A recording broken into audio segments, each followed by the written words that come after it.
Bonjour à tous, aujourd'hui nous allons suivre un tutoriel pour remplacer la caméra arrière sur l'iPhone SE version 2020. Pour réaliser cette réparation, vous aurez besoin bien sûr de la caméra de l'iPhone SE 2020. Vous la retrouverez en vente sur notre site internet et vous avez un accès direct à la pièce en scannant le code QR. Elle vous sera livrée avec le patron d'aide au montage qui va vous aider à suivre le tutoriel et à bien repositionner tous les éléments que l'on va enlever durant cette réparation. Vous aurez besoin également du kit d'outils spécial iPhone. Vous retrouverez également la caméra arrière et le kit d'outils dans le kit complet de réparation qui comprend également le joint d'étanchéité pour repositionner l'écran et le patron en version adhésif. En commandant ces pièces sur notre site internet, vous bénéficiez d'une assistance technique gratuite par chat, par téléphone, également par mail et vous bénéficiez également de 10% de remise avec le code YouTube. Je vous rappelle que les retours sont bien sûr gratuits sur Bricophone. C'est une réparation qui est assez facile. La difficulté est notée 1,5 sur 5, il faut compter environ 15 minutes. Si vous n'êtes pas sûr du modèle de votre téléphone, je vous invite à composer le étoile dièse 06 dièse sur le clavier de votre téléphone. Vous obtiendrez ensuite le numéro IMEI de celui-ci, numéro que vous notez. Vous le reportez ensuite sur la rubrique consacrée qui est sur la page d'accueil. Vous retapez donc votre numéro, vous cliquez sur vérifier et on vous indiquera alors le modèle exact de votre téléphone et vous pourrez commander les pièces en toute sécurité. Bien sûr, comme avant chaque réparation, pensez bien à éteindre le téléphone et également à retirer le rack de la carte Nano SIM. On peut commencer tout de suite par l'ouverture de l'iPhone SE 2020 et pour cela nous allons retirer les deux vis Pentalobe notées A1 et A2 sur le patron d'aide au montage. Alors il n'y a aucune surprise, hein, c'est la même ouverture depuis le même système d'ouverture depuis les iPhone 5 quasiment. Donc on retire les deux vis Pentalobe et ensuite on va pouvoir chauffer légèrement tout le contour de l'écran pour faciliter le décollage de l'écran. Alors c'est facultatif, on vous conseille quand même de le chauffer légèrement avec un sèche-cheveux par exemple ou un décapeur thermique. On va chauffer donc tout le contour. Nous pouvons avoir deux méthodes ensuite pour l'ouverture. Soit vous pouvez utiliser l'outil Isclac qui est vendu en option, c'est une pince double ventouse. On n'a plus qu'à appuyer sur la pince et ensuite on va pouvoir créer comme cela un jour. Et on va utiliser la spatule en nylon pour pouvoir finaliser l'ouverture du SE 2020. Ça c'est pour la première méthode. Deuxième méthode, plus simplement, si vous avez opté pour le kit d'outils, vous retrouverez à l'intérieur la ventouse. Vous tirez sur la ventouse et vous allez insérer entre la vitre et le châssis le médiator en métal percé. Et une fois que vous avez créé un petit point d'insertion avec le médiator en métal percé, vous venez le remplacer par le levier en nylon et on va faire glisser la spatule, donc le levier sur tout le contour de l'écran pour pouvoir décoller l'écran du châssis. Alors il n'y a pas de risque, vous ferez juste attention sur la partie droite, vous avez les nappes de l'écran qui affleurent au niveau du châssis, voilà, on vous les a notées. Il y a deux nappes, donc il ne faut pas insérer trop profondément le levier au risque de sectionner les nappes de l'écran. Donc il y a notamment la nappe de l'écran qui est en bas et la nappe de l'écouteur interne qui est en haut. Donc vérifiez bien les deux emplacements, un sur la partie basse et un qui est juste au niveau du bouton de Siri. On refait la même opération sur la partie haute et ensuite on vient ouvrir l'écran de la gauche vers la droite. Alors vous faites attention car les nappes sont bien sûr toujours connectées, donc on va simplement, voilà, on va faire chevaucher l'écran sur le châssis pour ne pas abîmer les nappes et justement nous allons pouvoir déconnecter la nappe de la batterie et la nappe de l'écran. On va commencer par retirer les vis de B1 à B4, ce sont des vis cruciformes. Pensez bien à repositionner chaque vis sur le patron d'aide au montage qui est offert avec votre commande. Il ne faut surtout pas les intervertir. Une fois que nous avons retiré les 4 vis, on peut retirer la plaquette. Notez dièse 1, on a un accès direct maintenant à la nappe de la batterie. Voilà, c'est celle du milieu. On déconnecte en premier la nappe de la batterie et ensuite on va s'intéresser à la partie haute. Et sur la partie haute, on va pouvoir retirer les vis cruciformes de C1 à C3 qui maintiennent une plaquette métallique et sous cette plaquette métallique, vous allez avoir un accès direct à la nappe de l'écouteur interne de l'oreille. Alors pour ceux qui connaissent un petit peu les iPhones, c'est exactement la même réparation que pour l'iPhone 8. Voilà, on a retiré la plaquette en métal. Et maintenant, on va pouvoir déconnecter toutes les nappes et libérer ainsi l'écran. Donc deux nappes pour l'écran, le tactile et le LCD.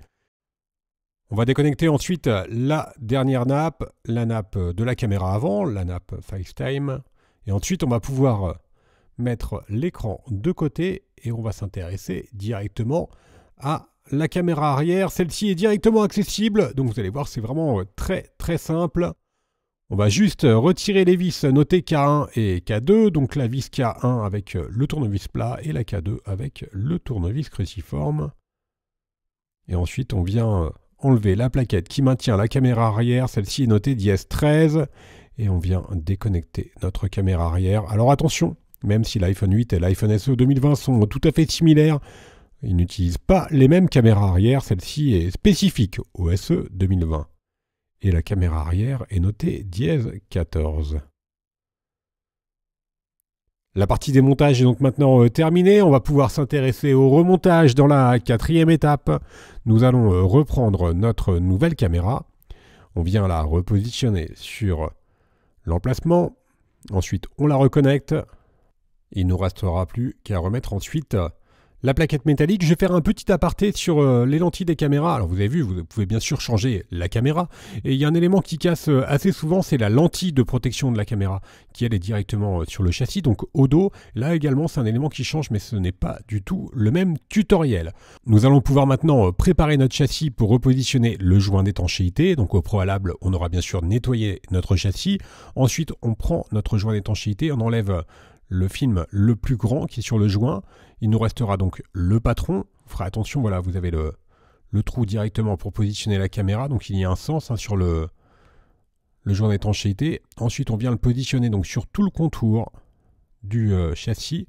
Et on va bien appliquer le joint d'étanchéité sur tout le contour du châssis. Alors, vous ferez attention, le joint d'étanchéité, il est vraiment très fin.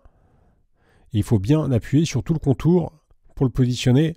Et donc, faites bien attention lorsque vous allez enlever le patron à ce que le joint il reste bien sur tout le contour du châssis. Quoi qu'il arrive, une fois que vous avez effectué une réparation sur un téléphone, l'étanchéité de celui-ci reste toute relative, donc on vous déconseille de plonger intentionnellement un téléphone qui a été au préalable réparé. On va pouvoir maintenant remettre notre écran. On va commencer par reconnecter la nappe de la caméra avant. On va faire de même ensuite pour les deux nappes de l'écran du bas. Donc il s'agit du tactile et de l'écran LCD. Voilà, on reconnecte bien nos deux nappes. Et ensuite, on va pouvoir repositionner les plaquettes qui viennent maintenir les nappes. Avant cela, on reconnecte bien sûr la batterie en tout dernier. Et on remet donc la plaquette notée dièse 2 qui maintient la nappe de la caméra avant. Et cette plaquette, elle est maintenue par les vis cruciformes C1, C2 et C3.